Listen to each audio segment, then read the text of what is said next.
Bonjour tout le monde, BFM Paris a publié cet article qui indique que des places de vélo ont été installées pour empêcher les policiers de se garer. Alors vous imaginez bien que ça a démangé ma curiosité et que je suis allé voir sur place le vrai du faux de cette histoire, et je vous propose donc cette petite contre-enquête. Alors pour éviter de tronquer le message de BFM Paris, je vais vous faire écouter leur version, et ensuite je ferai des pauses point par point pour pouvoir analyser ce qui est dit. Mercredi matin, surprise devant le commissariat du 16e arrondissement. Juste ici, vous aviez un emplacement police pour stationner les véhicules administratifs du commissariat du 16e arrondissement. On n'a même pas retiré la sérigraphie police, on est juste venu planter 4 emplacements à vélo au milieu de notre place où on stationnait nos véhicules. Ces policiers n'ont absolument pas été prévenus et n'ont pas de place de remplacement. Ils sont désormais obligés de se garer sur la voie de bus. Par rapport à ce premier extrait, il y a plusieurs choses qui sont intéressantes à noter. Il y a une place de stationnement qui a été remplacée par 4 arceaux vélos. Il est indiqué que ces places de stationnement étaient utilisées pour des véhicules administratifs. Ce sont donc des emplacements réservés pour des véhicules de fonction, des fonctionnaires qui travailleraient ici. Ces emplacements ne sont donc pas utilisables pour des particuliers qui viendraient travailler ici, avec leur véhicule personnel. Or, quand je suis allé vérifier cette information sur Google Maps, j'ai pu me rendre compte que c'était plutôt des véhicules saisis qui étaient stationnés là. On peut d'ailleurs le voir par rapport aux sabots sur les véhicules et par rapport aux rubalises qui sont aussi présentes sur eux. Ensuite, j'ai pu remarquer que par rapport à ces places en épi, le passage piéton était également utilisé comme un stationnement, que cela va même jusqu'à empiéter sur le trottoir. Et ça, c'est un gros problème parce que ce genre d'infraction est depuis 2015 considéré comme un stationnement très gênant et les véhicules qui sont stationnés ici devraient se retrouver systématiquement à la fourrière. Il faut aussi remarquer qu'au fil des années, il n'y a jamais eu aucune voiture de la police stationnée là, uniquement des voitures saisies, banalisées ou de particuliers. Ensuite, BFM nous montre 4 véhicules de police stationnés sur la voie bus en nous expliquant qu'il n'y a pas de place de remplacement qui a été proposée par rapport à cette place supprimée.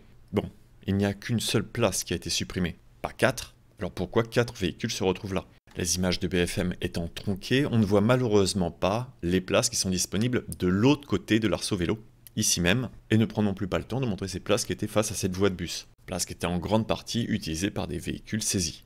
Je sais d'ailleurs pas pourquoi ils sont pas à la fourrière ces véhicules. Ça ferait de la place. Bref, vous l'avez compris, il y a quelque chose qui cloche. De une place supprimée, on se retrouve à une voie de bus complètement réquisitionnée par la police. Et le gros problème de se stationner sur une voie bus, c'est que finalement ça crée du danger pour les personnes qui circulent. On peut voir que les cyclistes doivent à chaque fois se décaler pour sortir de cette voie bus, se remettre dans la circulation, et ça peut créer des zones dangereuses. Ce n'est donc pas une solution idéale. Même s'il est autorisé de s'arrêter là pour pouvoir effectuer une livraison, il n'est pas autorisé d'y stationner l'entièreté de la journée. Enfin, pour clore le sujet de ce manque de place, il y a également un parking qui est ici, qui dispose de 161 places. Donc si des fonctionnaires souhaitent venir sur leur lieu de travail avec leur véhicule, eh bien ils pourront le stationner là, car il y a une grosse différence à faire entre un mode de transport et un véhicule de fonction. Et par rapport à cette vision de mode de transport, la suppression de cette place de voiture crée 8 places pour pouvoir stationner son vélo. On peut également remarquer que de l'autre côté de ce passage piéton, la place de livraison a également été déplacée, qu'aujourd'hui, les arceaux vélos qui ont été posés ici rencontrent un grand succès avec un grand nombre de stationnements. Ce qui est aussi intéressant pour cet arceau vélo à côté des places de police, c'est que je pense qu'il ne va pas être tout de suite utilisé vu qu'il y a encore la sérigraphie au sol police. Les gens vont croire que c'est réservé pour les vélos de la police. Et donc, ils ne peut-être pas oser déposer leur vélo là. Et à propos d'oser, n'hésitez pas à sauter le pas et à vous abonner à Altisplay, ça permet de soutenir mon travail et de ne louper aucune vidéo. Merci par avance. Allez, on continue. C'est un aménagement qui est réalisé dans le cadre des sécurisations des traversées piétonnes pour s'assurer que ces espaces soient bien dégagés et pas occupés par des véhicules en stationnement. On y place des arceaux vélos. On traite tous les passages piétons de cette façon. Alors par rapport à cet aménagement qui doit être fait en amont des passages piétons pour supprimer les places de stationnement, il est important de préciser que c'est dans le code de la route. Un article du 24 décembre 2019 indique que des travaux doivent être réalisés pour être mis en conformité avant le 31 décembre 2026. Et ce, avant tout pour améliorer la sécurité au niveau des passages piétons. Car le fait de supprimer cette place permet de grandement améliorer cette visibilité. Et cette mesure couplée avec une zone 30 permet de diminuer la distance d'arrêt des véhicules, avec un meilleur temps de réaction et un meilleur temps de freinage, diminuant ainsi les risques d'accident avec des piétons. On peut d'ailleurs remarquer sur Google Street View qu'avant que ce passage piéton soit modifié, eh bien les piétons étaient obligés de se caler complètement à l'opposé pour pouvoir avoir une bonne visibilité sur le passage piéton, et que même malgré ça, eh bien les véhicules ne le respectaient pas, comme par exemple la Google Car, qui va passer tranquillement devant les piétons sans s'arrêter, malgré la police à vélo qui était juste à côté. Je tiens à préciser qu'un refus de priorité au niveau d'un passage piéton, au-delà d'être dangereux, c'est une infraction, et c'est même une infraction jugée très grave, car si vous êtes verbalisé, c'est 6 points du permis de conduire qui vous seront retirés. Toutes ces mesures sont prises parce que malheureusement, presque la moitié de ces accidents, soit 46%, ont lieu alors que le piéton empruntait un passage protégé. Ce qui est dommage avec l'article de BFM Paris, c'est que la polémique a été mise sur les stationnements vélos alors que c'est pas du tout le message initial de la mairie de Paris qui actuellement prend le maximum de mesures possibles pour pouvoir diminuer ce risque d'accident. D'ailleurs, cet aménagement n'a pas été refait qu'à cet endroit en particulier. Il a été fait un petit peu plus haut sur la rue, par exemple en face de cette station taxi en décembre 2021. On peut le voir parce que c'est gravé sur le trottoir. Et d'ailleurs, c'est une petite astuce. À chaque fois qu'un bout de trottoir est refait, il y a cette information qui est donnée de quand il a été refait. Avant d'arriver au commissariat, on se rend compte déjà qu'ils avaient refait tous ces aménagements. On peut voir la date, j'imagine, parce que à Paris, quand un espace est refait comme ça, normalement, sur un angle, voilà. Sur un angle, ils indiquent quand ça a été refait. Donc là, ça a été fait. Vous voyez, ça a été fait le 15-12-2021. Et par rapport à cette voie de taxi, ça ne pose pas non plus de problème aux chauffeurs de taxi que j'ai été interrogé et qui n'avaient pas de sensation de gêne. Au contraire, ça permet une meilleure visibilité, même si malheureusement, il y a beaucoup de manque de respect au niveau de ces passages piétons. Donc pour vous, ça gêne pas plus que ça? Ah, ok, super. Bah, merci beaucoup, passez une excellente journée. Au revoir. Bon, je sais pas si on entend bien. Oh là là, quelle catastrophe. Vous l'avez vu le scooter qui est passé à ras du piéton là?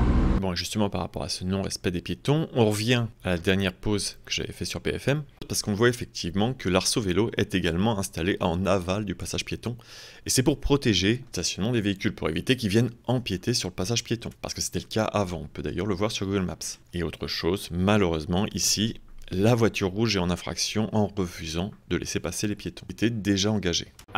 Bon, vous m'excuserez, je vais sauter les micro-trottoirs qui n'apportent pas grand chose. Vous pourrez les retrouver néanmoins en description avec la version complète de BFM TV que je cite. On arrive maintenant sur un dernier point, l'accès pompier. Voici ce que dit BFM. Autre problème, ces emplacements vélos bloquent l'accès aux pompiers. D'après le syndicat Alliance Police, ces travaux ont été effectués malgré un avis défavorable des pompiers de Paris. La mairie dit de son côté n'avoir reçu aucun refus. Voici où se trouve l'accès pompier. Il y a d'ailleurs 2 plots en béton qui ont été arrachés pour permettre ce passage il y a un certain temps. Et n'ayant pas d'outil de mesure sur moi, j'ai vérifié la distance entre le bac à fleurs et le plot en béton encore en place. On se retrouve à 3,5 vélos. Je sais, c'est un peu bizarre comme unité de mesure. Et ensuite, j'ai mesuré également cet espace entre les deux stationnements vélos pour pouvoir voir si cet espace était plus petit que l'accès pompier et donc limiterait l'accès d'un véhicule. Bon, c'est pas le cas. Ici, il y a 4 vélos en termes de taille. Ce qu'il est aussi intéressant de faire, c'est grâce à Google Street View, encore une fois, de vérifier entre avant et maintenant s'il y a eu une amélioration des choses. Et c'est encore une fois le cas, car avant, il y avait des véhicules qui étaient stationnés là, bloquant complètement l'accès des pompiers. Il n'y avait donc malheureusement aucune possibilité à ce moment-là pour les pompiers d'y accéder, à moins de déplacer des véhicules qui étaient stationnés. Et aujourd'hui, le problème ne se pose plus du tout. Au contraire, cet espace est maintenant libre en permanence pour pouvoir accéder dans cette zone. 3 vélos et demi. Donc au niveau du passage piéton, il y a un petit peu plus de largeur qu'à cet endroit-là. Donc ça ne devrait pas gêner techniquement. Ça veut dire que les pompiers, s'ils n'arrivent pas à accéder par là, ils peuvent faire un demi-tour ici et revenir à cet endroit-là et ils auront la même largeur qu'avant. Et du coup, en fait, ça évitera même d'avoir à déplacer un véhicule qui aurait pu gêner cet accès pompier. Donc aujourd'hui, c'est mieux qu'avant, finalement. Voilà donc comment un média arrive à déformer la réalité en faisant passer une mesure qui est obligatoire et qui permet d'améliorer la sécurité des piétons en un point noir parce qu'il y a des arceaux vélos qui ont été placés ici. En plus de ça, je tiens à préciser qu'il y a un tweet qui a été effectué par BFM Paris, encore plus mensonger en montrant des places de Vélib, Vélib ancienne génération, qui aurait remplacé ces places de police. Heureusement, le tweet a été supprimé depuis. Enfin, uniquement le tweet, parce que l'article est toujours là, avec cette même illustration trompeuse. Je trouve ça vraiment dommage qu'un média crée donc du clivage sur un sujet qui n'en a pas besoin, surtout que dans cet arrondissement en particulier, les places de vélo sont rares, on peut d'ailleurs le voir sur cette carte, et donc sécuriser ce passage piéton en aménageant des places de cycle, c'est faire d'une pierre deux coups. Et d'ailleurs, ce sera l'occasion pour les agents de l'ordre d'enfin avoir une place pour pouvoir stationner leur vélo, ce qui n'était pas le cas avant. Donc, ce qui aurait pu être également intéressant, c'est que BFM Paris développe sur cet aménagement et disent qu'il y avait d'autres solutions possibles, comme par exemple un bac à fleurs, un banc ou un plateau, et en profiter également pour communiquer à la population que cet aménagement se retrouvera bientôt partout en France. Dans tous les cas, je serai là à chaque fois pour analyser ces actualités et vous fournir une autre vision, la plus objective possible de ce qui se passe. En espérant que vous avez apprécié ce sujet et que vous avez pu y apprendre des choses. Si c'est le cas, n'hésitez pas à vous abonner. Vous pouvez également soutenir mon travail et merci à tous ceux qui le font sur Tipeee, Utip, YouTube et Twitch. Je vous dis à bientôt pour de nouvelles vidéos et bonne route. Allez, c'est parti. Bon, on a fini de shooter là.